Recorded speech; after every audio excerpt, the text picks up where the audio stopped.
Bismillahirrohmanirrohim. Assalamualaikum warahmatullahi wabarakatuh.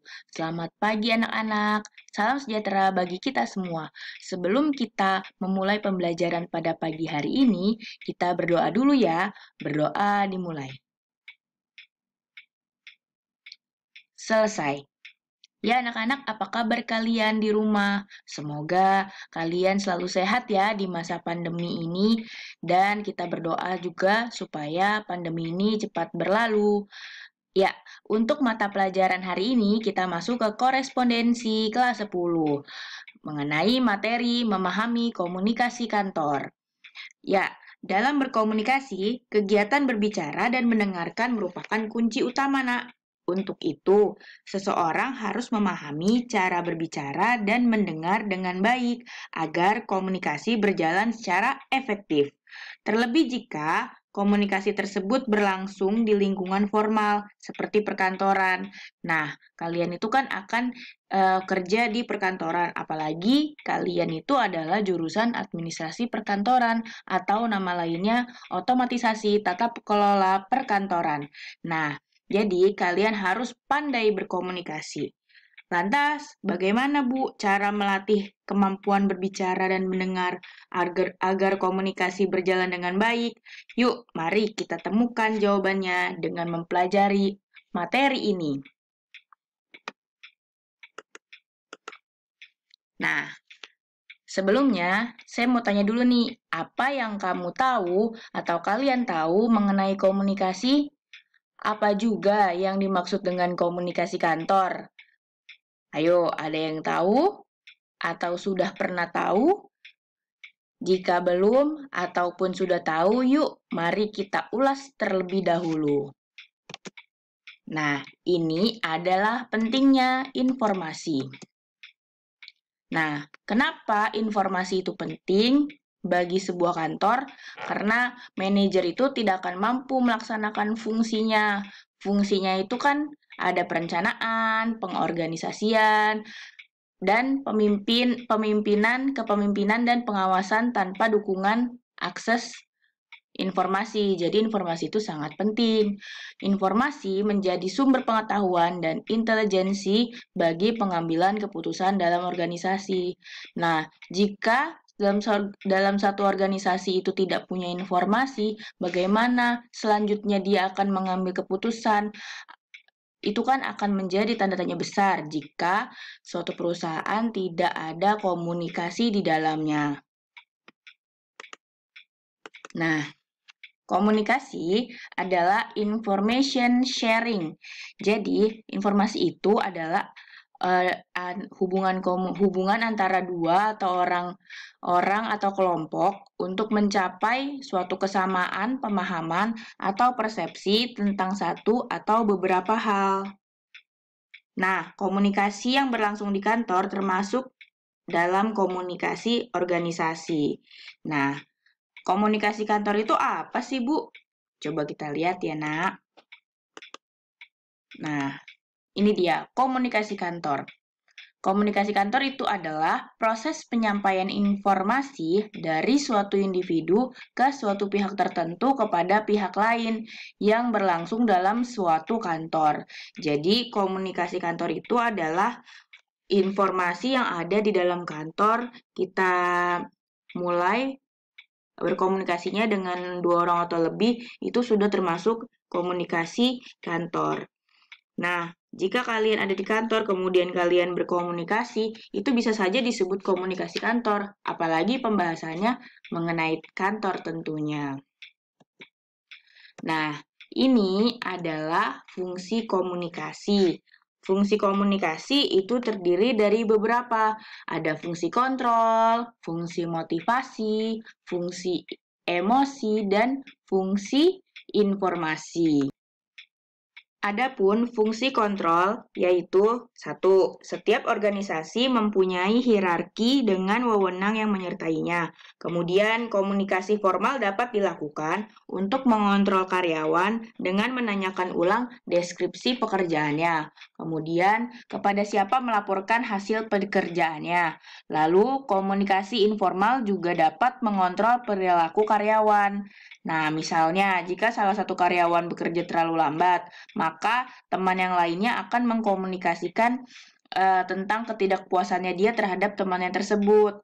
Nah, jadi harus dikomunikasikan, tidak boleh malah kita jauhi atau mengejek. Itulah fungsi komunikasi di dalam kontrol kantor. Lalu, yang kedua, ada fungsi motivasi.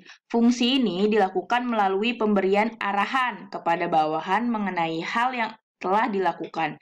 Nah, bagaimana cara pengerjaannya dan apa yang sebaiknya dilakukan untuk meningkatkan kinerjanya di masa depan? Itu harus dikomunikasikan.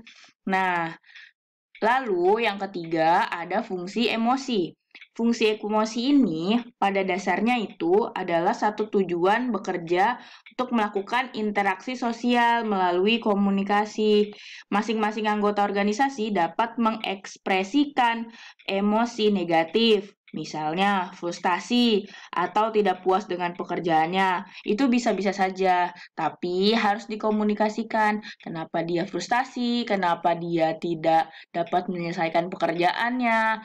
Nah, itu bisa dikomunikasikan biasanya dengan pihak HRD misalnya. Lalu yang keempat ada fungsi informasi. Fungsi ini berhubungan dengan memperlancar pengambilan keputusan yang dapat dilakukan oleh pihak pimpinan manajemen dengan cara mentransfer data dan alternatif pilihan yang ada. Nah, ini supaya kita dapat mengambil keputusan. Nah, itu adalah beberapa fungsi komunikasi. Next ya, Nak. Ini ada manfaat komunikasi yang efektif. Nah, ini ada materi promosi yang jelas. Jadi dengan komunikasi yang efektif, maka promosi dalam suatu perusahaan juga dapat berjalan lebih mudah. Kemudian pemecahan masalah lebih cepat. Karena jika berlarut-larut dalam suatu kantor ada masalah, kita harus segera berkomunikasi. Jika tidak, maka suatu kantor pun akan dapat kerugian tentunya. Lalu keputusan lebih kuat karena didukung oleh berbagai macam keputusan dari warga-warga kantor tersebut. Kemudian meningkatkan produktivitas, arus kerja lebih siap dan efektif, hubungan bisnis lebih kuat, meningkatkan citra profesional. Nah, ini jadinya suatu kantor itu bisa menjadi duta atau wakil dari brandnya dia sendiri. Kemudian meningkatkan tanggapan stakeholder. Jadi dia hubungannya dengan orang lain ataupun rekan bisnisnya juga berjalan dengan lancar. Seperti itu. Nah, selanjutnya ada ciri pesan yang efektif. Yang pertama adalah menyediakan informasi yang praktis. Dengan komunikasi yang baik, maka informasi pun akan mudah ditemukan. Dengan kemudahan tersebut, maka pesan yang akan disampaikan juga dapat langsung masuk kepada orang yang dituju. Kemudian memberikan fakta dibandingkan kesan. Jadi, informasi yang ada jika dikomunikasikan itu harus sesuai dengan fakta, tidak diada-ada. Jadi, tidak boleh berbohong ya. Yang ketiga, mengklarifikasi dan menyingkat informasi. Jadi, informasinya itu tidak boleh bertele-tele, harus sesuai dengan apa yang mau kita sampaikan, agar orang yang mendengar pun langsung lebih tahu, lebih peka gitu. Kemudian yang keempat, menyatakan tanggung jawab secara jelas.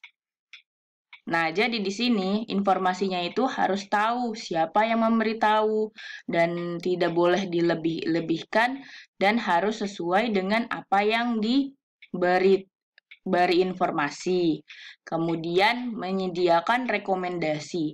Nah, informasi yang baik pasti ada solusi dari sebuah masalah dan kemudian ada rekomendasi-rekomendasi pemecahan masalah tentunya. Jika komunikasinya berkaitan dengan komunikasi kantor ya, Nak. Seperti itu. Ini adalah ciri pesan yang efektif. Nah, selanjutnya ada bentuk komunikasi organisasi. Nah, bentuk komunikasi organisasi itu ada formal, ada informal. Kemudian juga ada internal dan eksternal.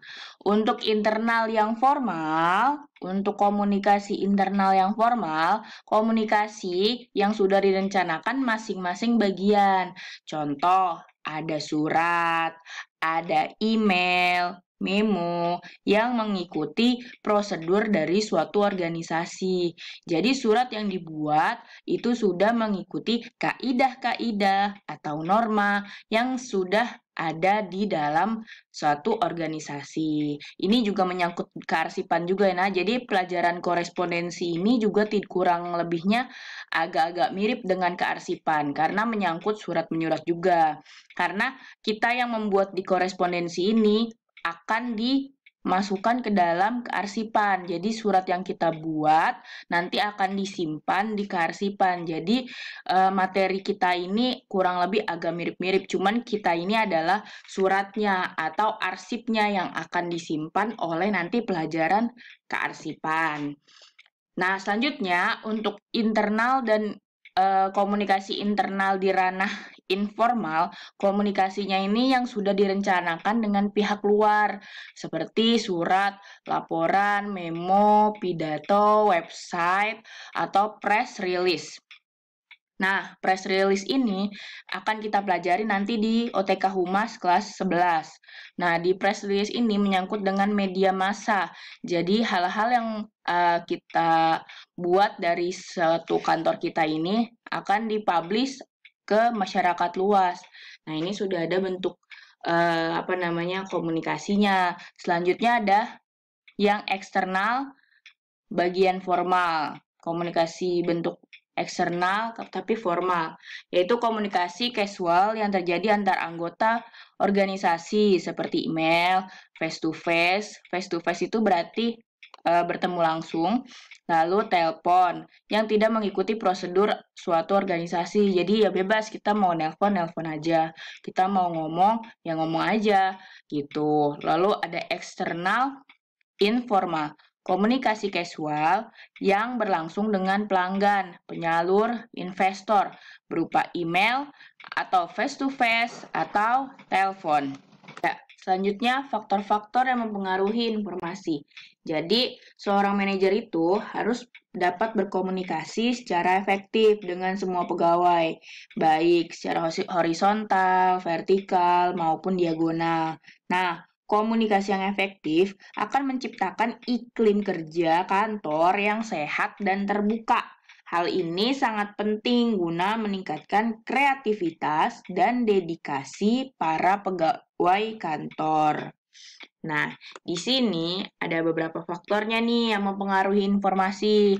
Ada quality, ada timeliness, ada completeness, dan relevance. Apa sih Bu ini semua Bu? Saya kurang mengerti. Coba kita bahas ya nak. Ini ada menurut Jones and George tahun 2007.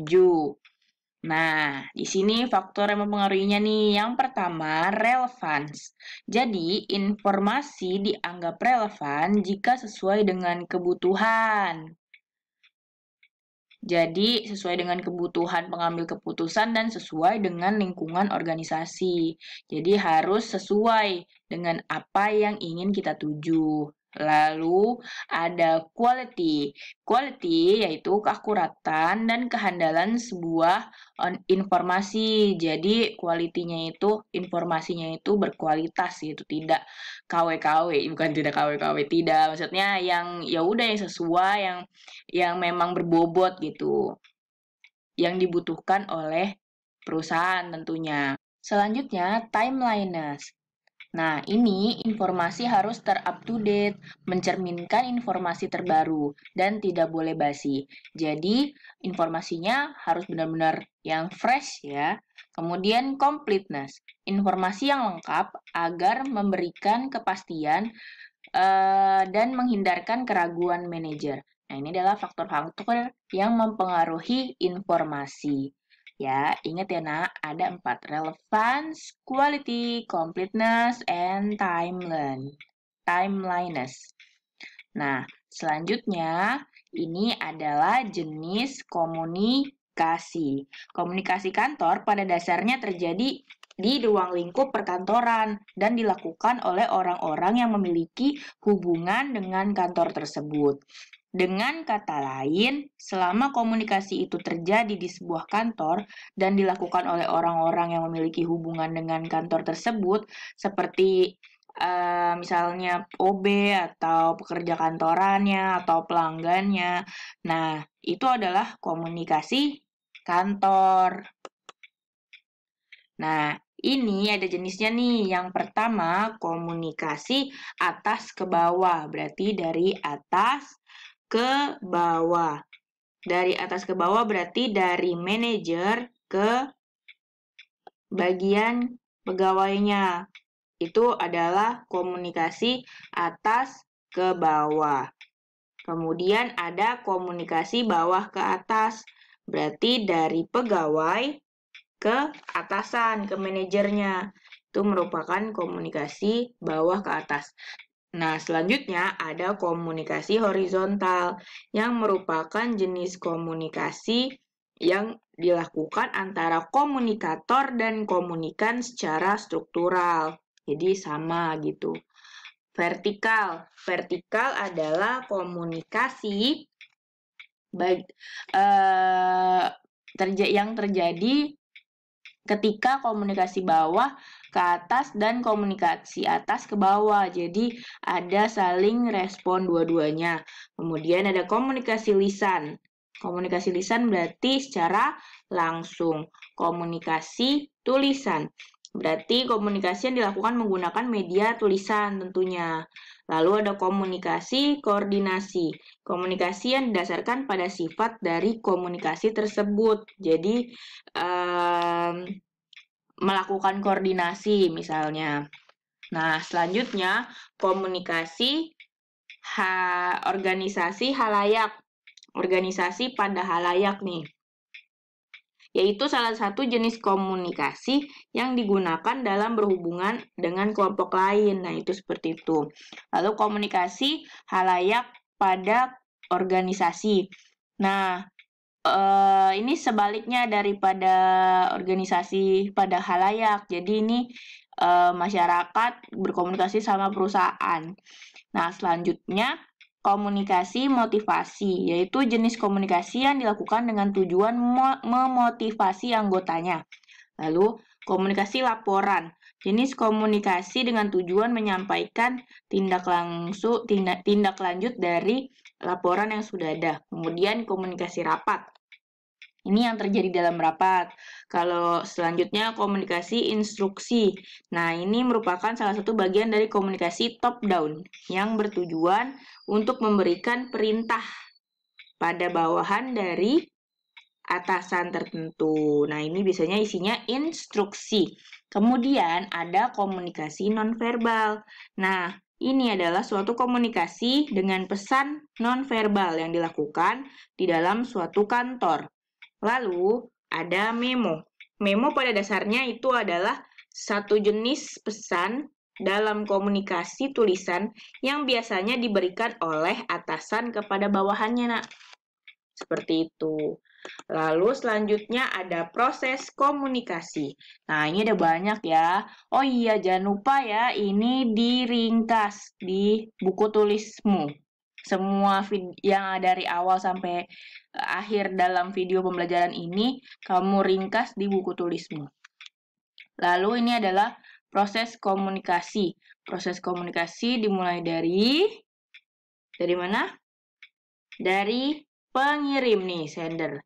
Atau kita biasanya ngomongnya komunikator. Komunikator adalah orang yang melakukan komunikasi. Disebut komunikator. Nah, ada sender, ada receiver. Sender itu yang mengirim, receiver itu yang menerima. Nah, yang menerima itu, nama lainnya itu adalah komunikan. Komunikan adalah orang yang menerima informasi dari komunikator. Jadi disebutnya komunikan. Ingat ya, ada komunikator nih atau sender, ada komunikan atau receiver. Nih, di proses komunikasi, mulai dari sender mengirimkan pesan atau message, kemudian dibaca, di encoding, medium, kalau udah hampir selesai semua, kemudian dibaca oleh receiver, penerima, atau komunikan. Kemudian komunikan memberikan feedback atau respon kepada komunikan. Nah, kemudian lalu dia kasih informasi berupa message atau pesan. Nah, dibaca deh tuh. Lalu diterima oleh si sender atau komunikator lagi. Jadi ada respon atau timbal baliknya. Nah, dalam proses komunikasi ini juga menggunakan media atau alat tentunya. Bisa secara langsung, bisa juga menggunakan alat atau media. Nah, jadi ini adalah proses komunikasi. Kalian catat ya, ini wajib hukumnya dicatat dan dihafalkan, dipahami juga. Next. Nah, ini sumbernya dari Jones George tahun 2007. Selanjutnya, ya ini tadi. Kalian masih bingung apa, Bu? Encoding itu apa? Noise itu apa? Decoding itu apa? Nah, yang di sebelumnya itu ada noise. Noise itu adalah gangguan. Jadi setiap icon-icon yang ada di sini itu selalu ada noise-nya. Si komunikator ada gangguannya. Oh, ternyata alat informasinya, alat komunikasinya, HP-nya sinyalnya bermasalah. Si receiver nggak kedengeran suaranya. Nah, itu adalah noise-nya. Atau receiver-nya agak-agak ini kupingnya lagi sakit. Terus si sendernya ngomong nggak terlalu kedengeran sama receiver-nya. Nah, itu adalah noise-nya. Noise itu adalah gangguan. Nah, ini nih dia. Kita tadi dulu ya dari noise yang tadi kita bahas. Nah, ini adalah kendala atau hambatan yang terjadi selama proses komunikasi. Nah, itu ada noise-nya tuh.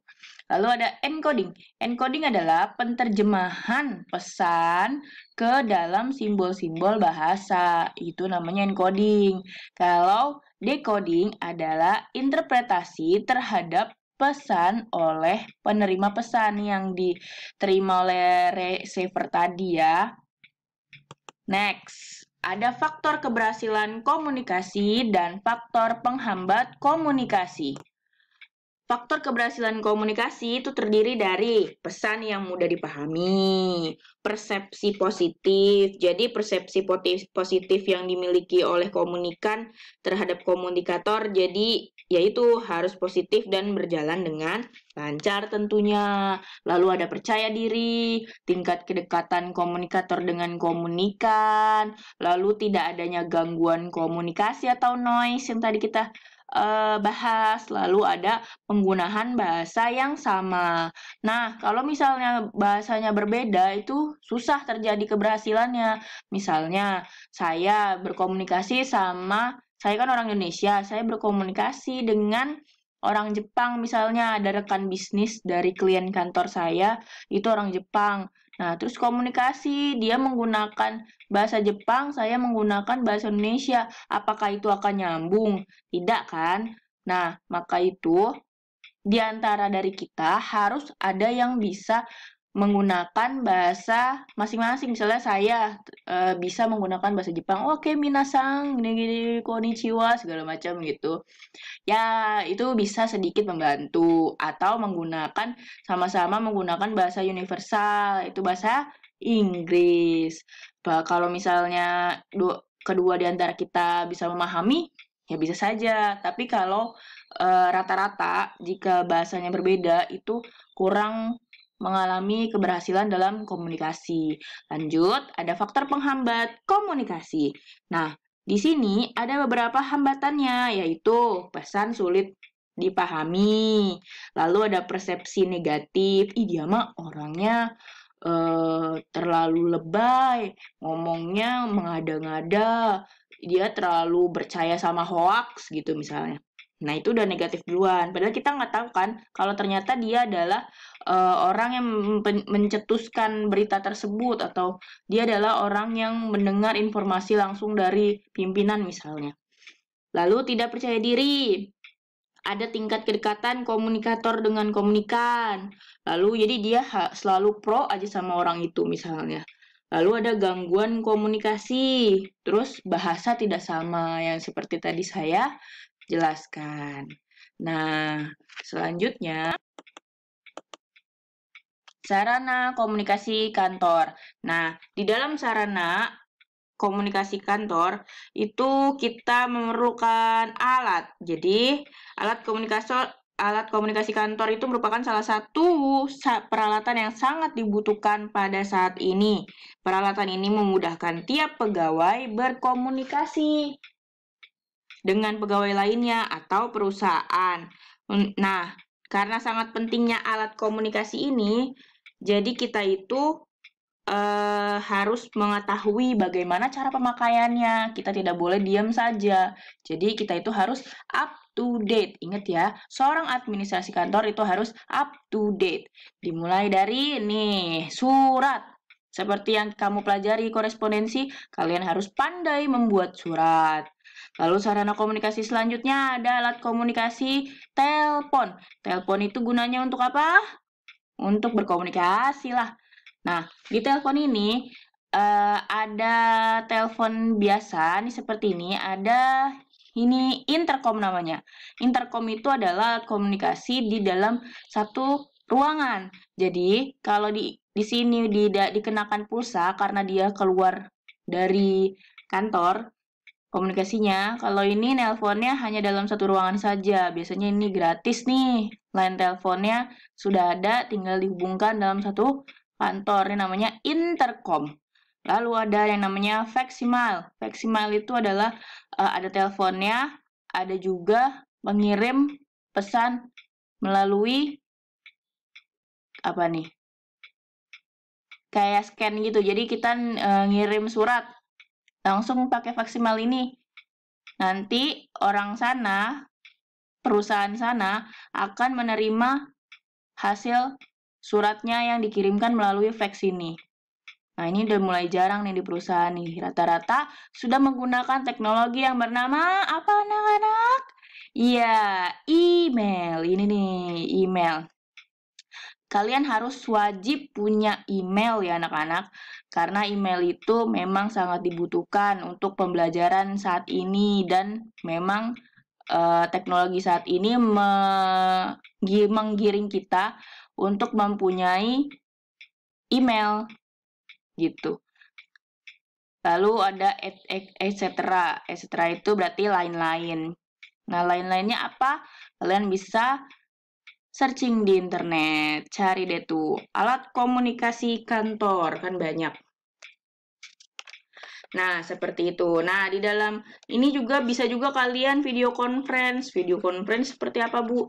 Ya, lewat Google Meet, bisa lewat Zoom, bisa lewat Skype, bisa. Seperti itu. Nah, kita terakhir nih masuk ke tugas mandiri. 1. Buatlah akun email Gmail sendiri. Jadi kalian wajib harus punya email, tapi yang Gmail ya, Google Mail itu sendiri, yang punya sendiri. Jadi kalian bikin namanya jangan ala ya, atau Sarie underscore manies underscore lucu @gmail.com. Jangan seperti itu ya.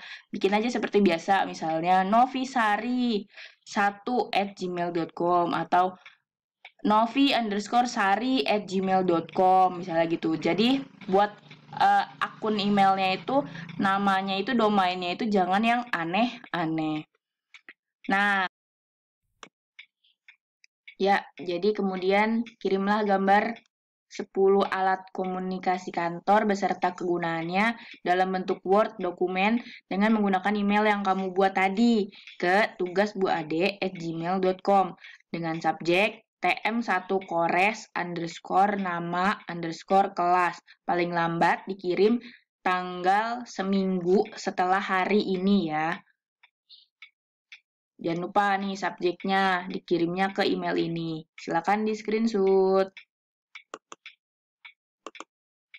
Ya, demikianlah akhir dari pembelajaran kita hari ini. Jika ada pertanyaan, kalian bisa menemukan saya di Instagram saya @adekomaria. Kalian bisa subscribe lagi. Kalian bisa follow, kemudian subscribe YouTube saya. Jangan lupa ya di like dan komen dan komentarnya kalau kalian sudah menonton video pembelajaran hari ini sebagai tanda bahwa kalian telah mengikuti pembelajaran hari ini. Jangan lupa tugas-tugasnya dikerjakan. Dan kurang lebihnya saya mohon maaf. Wassalamualaikum warahmatullahi wabarakatuh. Terima kasih. Ditunggu video pembelajaran selanjutnya.